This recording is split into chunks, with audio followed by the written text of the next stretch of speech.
আসসালামু আলাইকুম, কেমন আছেন সবাই?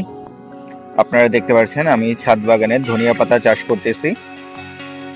ধনিয়া পাতাগুলো আমার যেই বড় গাছগুলো আছে সিমেন্টের টবে বা বিভিন্ন ফলের যে গাছগুলো আছে সেগুলোর গোড়াতে সাইড দিয়ে সুন্দরভাবে নালার মতন করে জাস্ট শুকনো ধনিয়া পাতার বীজগুলো ছিটিয়ে দিয়েছিলাম।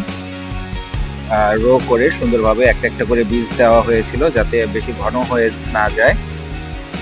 দেখতে পাচ্ছেন সবগুলো টবের গোড়ায় চমৎকারভাবে সাথী ফসল হিসেবে ধনিয়া পাতাগুলো জার্মিনেশন হয়েছে। এবছর টোটাল ৬টা টবের গোড়াতে দিয়েছি।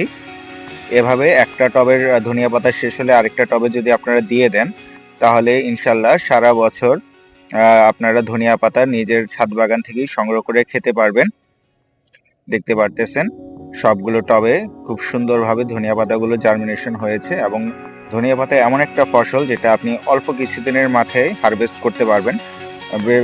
খুব বেশি হলে 15 থেকে 20 দিন সময় লাগে ধনিয়া পাতা বড় হতে হয়। তো সবাই ভালো থাকবেন। খোদা হাফেজ। আসসালামু আলাইকুম।